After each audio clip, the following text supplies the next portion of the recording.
entamer une autre option qui est les statistiques.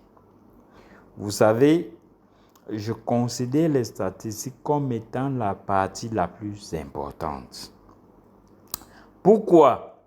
Parce que c'est elle qui donne au décideur les informations dont il a besoin pour prendre des décisions conséquentes.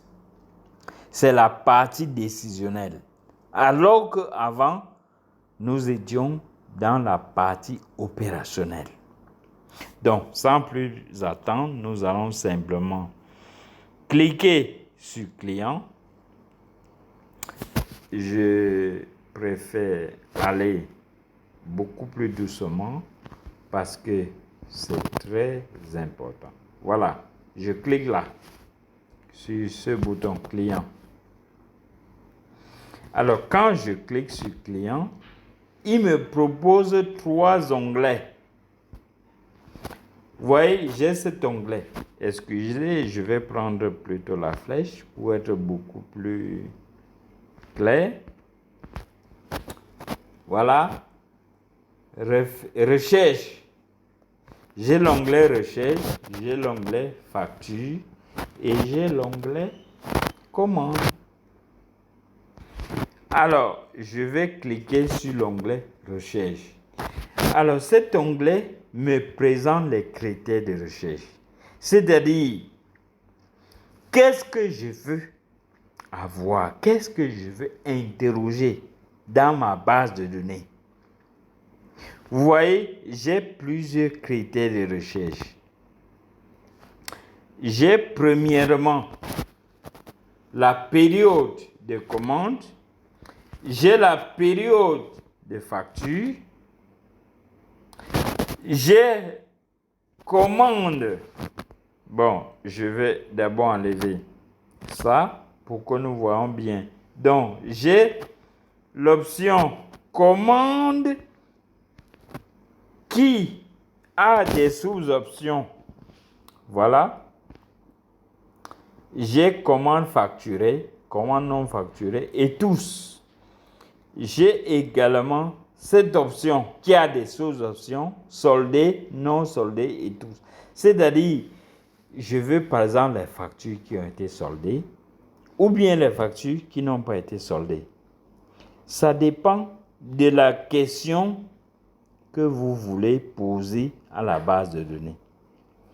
Alors, un autre critère, voilà, peut-être je veux afficher une commande spécifique ou bien une facture spécifique.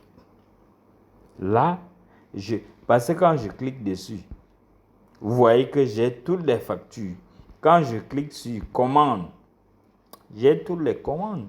Donc, je peux sélectionner une commande particulière parce que je veux peut-être, bon, ça dépend, peut-être un client doute d'une information et qu'est-ce que je fais? Je vais simplement sélectionner la facture pour lui dire, regardez, bon, ici, j'ai type de commande.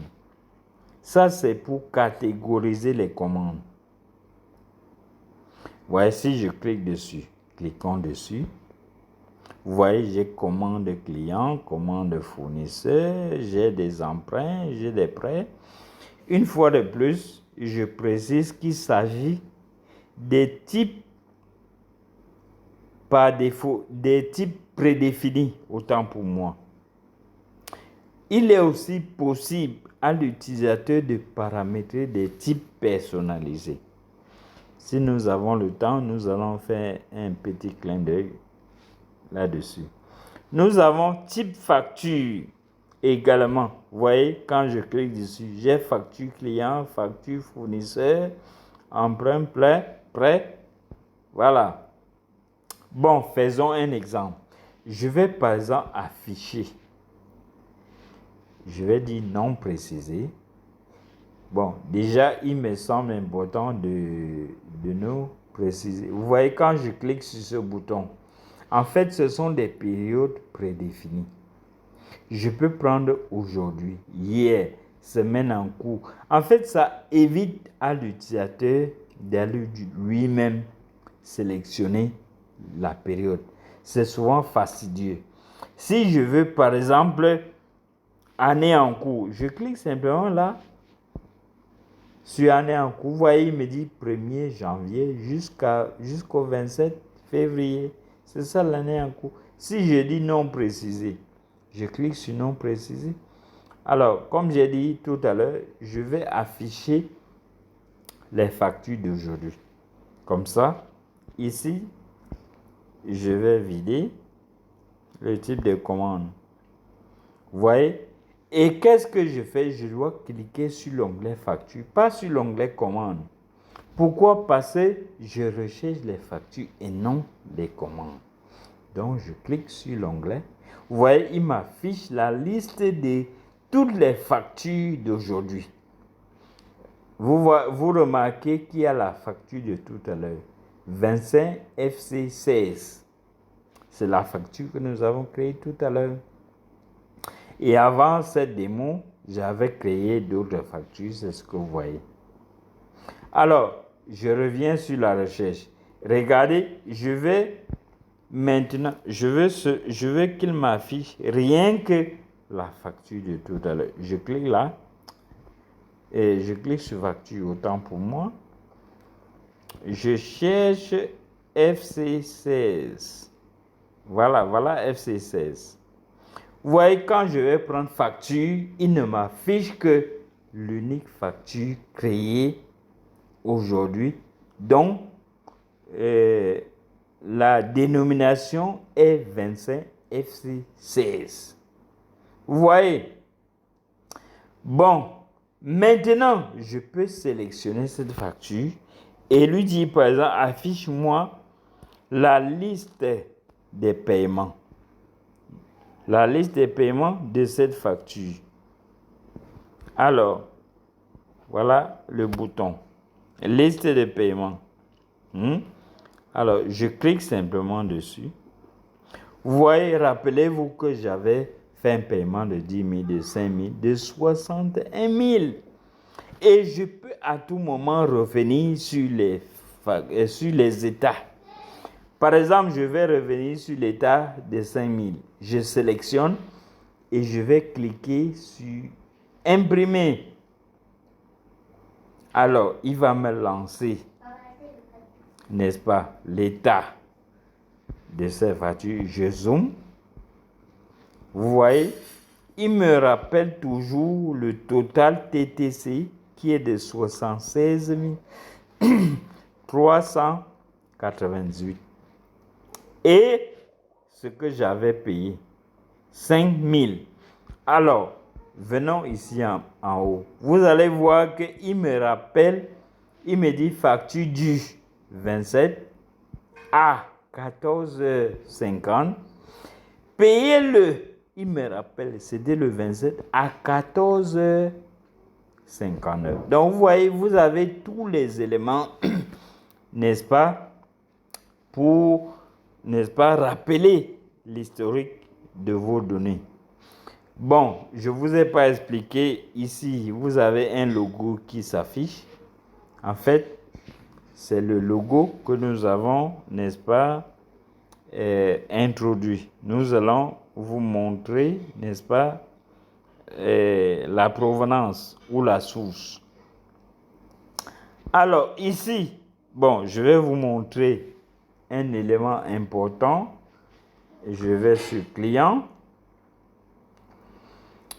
Je vais sur facture parce que je veux les factures. Regardez bien la différence entre une facture de paiement et une facture de commande. Je prends par exemple, prenons la facture de tout à l'heure. Ça, voilà. Je vais sur imprimer. Ça, je vais vous montrer l'état. En fait, la différence, c'est quoi?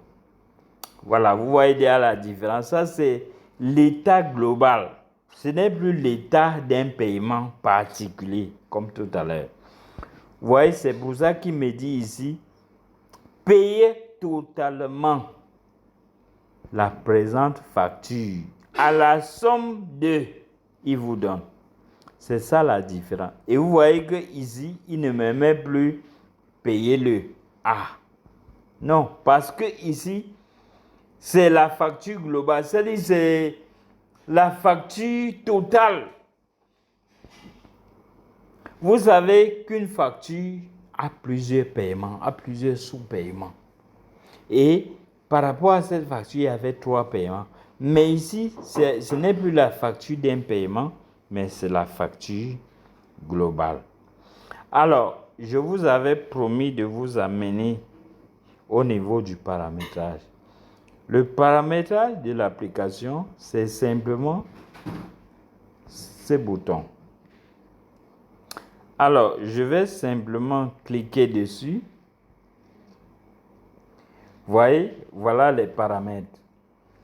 Il y a plusieurs onglets. Vous avez option 1, option 2, vous avez mon entreprise. Alors, option 1, vous voyez les différents éléments. Alors, les options d'abord, vous avez cette option, vous avez